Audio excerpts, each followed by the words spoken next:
Okay, what you want to do is combine, right? There's three equations here. Combine two of them, so maybe these two and these two, or these two, to create two equations with only two unknowns.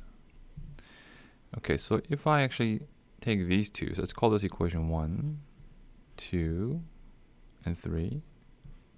Okay, and if I just get equation 1 and add equation 2, if I add these two, x is gone. If I add these two, you just get y, add minus z, add. And let's also do that with equation 1 and equation 3. You're going to get a different equation with also, that cancels out, that cancels out.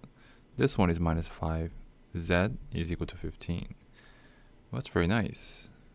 We got nice looks. So from here, you get z equals negative 3, right? And then you plug that in there.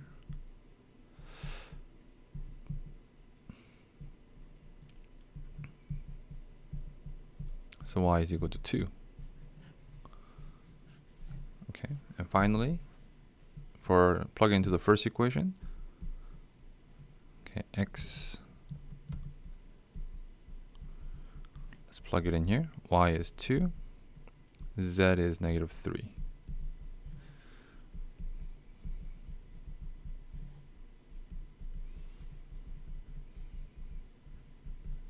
Okay.